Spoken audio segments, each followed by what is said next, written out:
Et enfin, pour finir cet entretien d'actualité, la question rituelle, auriez-vous un mot pour conclure? Conclure, oui, on a des mots pour conclure. On a eu vraiment un beau succès avec notre manifestation du 1er mai. Tout le monde était très content. On va certainement refaire ça la même chose, peut-être un petit peu autrement, mais l'année prochaine. On va désormais être présent, de plus en plus présent dans les rues, dans les manifestations. Mais on va avoir notre prochain rendez-vous, c'est le 27 mai, l'inauguration du nouveau siège de l'UPR. Là où je vous parle en ce moment, c'est dans l'ancien siège, qui était dans le 12e arrondissement, où nous avons 45 mètres carrés sur 2 étages. Donc vous voyez, c'est tout petit. On a un petit studio de fortune, vraiment, qui tient avec des ficelles et des morceaux de scotch.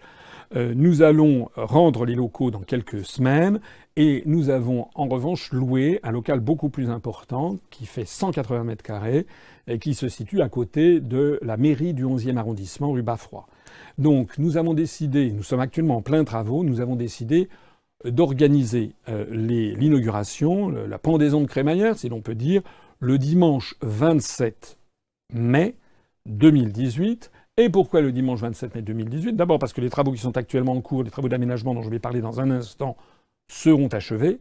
Et deuxièmement parce que c'est symbolique. Le dimanche 27 mai, enfin le 27 mai, c'est le jour du 75e anniversaire, jour pour jour, de la première réunion du Conseil national de la résistance, qui s'était réuni à Paris de façon clandestine le 27 mai 1943.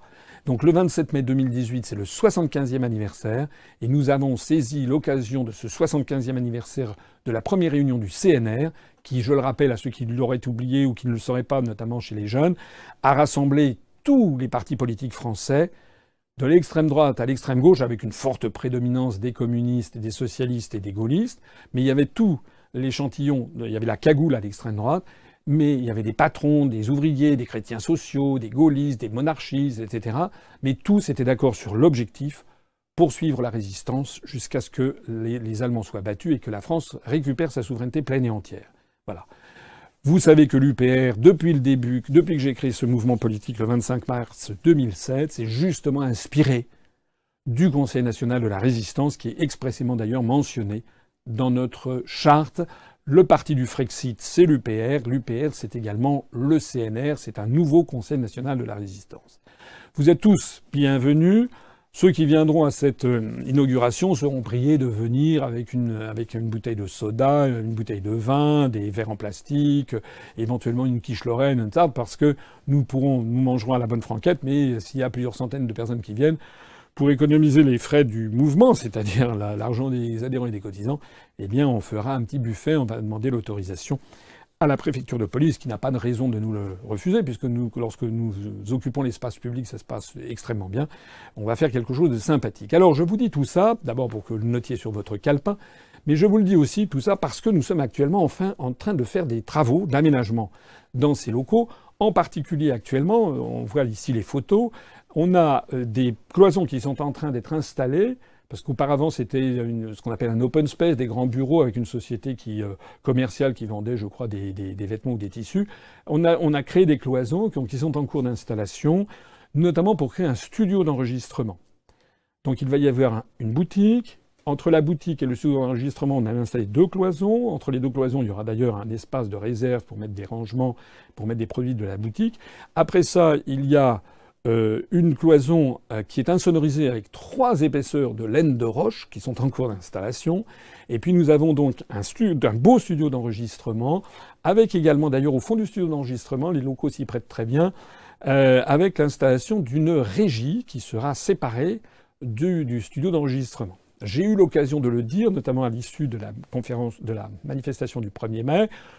Nous allons créer une web TV UPR. Nous allons accentuer le nombre d'émissions émises par l'UPR. Je signale que sur YouTube, notre chaîne YouTube a dépassé les 17 500 000 vues et les 64 000 abonnés. Donc c'est beaucoup. Nous sommes actuellement sur le rythme d'à peu près, je crois, 1 millier d'abonnés supplémentaires par mois et 1 million de vues supplémentaires tous les 2 mois. C'est à peu près le rythme. C'est beaucoup. On va accélérer, puisque les médias nous font la guerre et ont décidé de faire régner la censure dans le pays de Voltaire et de Jean-Jacques Rousseau, eh bien nous répondons comme au temps de la censure. Nous avons l'équivalent du samizdat en Union soviétique ou des journaux clandestins sous la Résistance. Nous avons Internet et nous avons notre chaîne de web UPR. Alors, nous aurons un plateau, nous allons essayer d'enrichir le contenu. Nous inviterons non seulement des responsables de l'UPR. Il n'y aura pas que moi qui parlera. Hein. D'ailleurs, d'ores et déjà, je sais souvent des gens disent « Ah, mais on voit Casino ». C'est pas vrai. On voit aussi Charles-Henri Gallois, Vincent Brousseau, etc. Et on va voir de plus en plus des responsables de l'UPR qui vont venir s'exprimer. Puis on va également essayer de proposer à des personnalités extérieures de venir, qui accepteront de débattre avec des gens de l'UPR ou voilà sur des sujets, un peu comme on fait lors de nos universités d'automne, où on fait venir des personnalités extérieures. Voilà. Si possible même, on fera un journal télévisé. Faut être raisonnable, on n'aura pas les moyens humains, financiers et en temps, parce qu'il faut beaucoup de personnes pour faire un journal télévisé quotidien. Ça nécessite une grosse force de travail.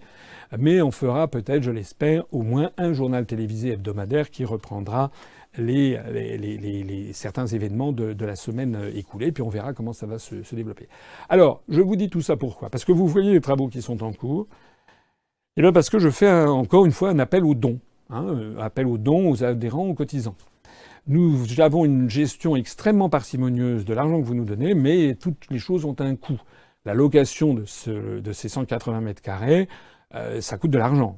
Nous avons cherché pendant des mois, on a vraiment trouvé un très bon rapport qualité-prix, je peux vous assurer, mais ça nous coûte de l'argent. De même que la manifestation du 1er mai nous a coûté de l'argent. Louer le semi-remorque, les écrans géants, louer le service d'ordre, parce qu'on avait un service d'ordre qu'on avait loué, acheter les ballons, acheter le gaz d'hélium qu'on a mis dans les ballons, acheter les banderoles, acheter les drapeaux, etc., etc. Tout ça, ça a eu un coût. En gros, pour que vous soyez à peu près au courant, il a fallu compter à peu près entre 20 et 25 000 euros pour l'organisation, le coût complet de notre manifestation du 1er mai. C'est d'ailleurs une des raisons pour lesquelles nous sommes particulièrement scandalisés. C'est pas la seule, mais quand même une des raisons pour lesquelles nous sommes scandalisés de l'absence totale de reprise médiatique, sauf sur Internet, de cet événement. Donc ça a un coût parce que c'était bien organisé. Ça a un coût parce que nous avions un service d'ordre. Ça a un coût parce que c'était beau. Il y avait des banderoles, il y avait des ballons, il y avait ce semi-remorque, tout ça. Il y a toute une logistique derrière qu'il a fallu payer. Pour l'aménagement des locaux de la rue Bafrois, c'est pareil. Ça coûte de l'argent.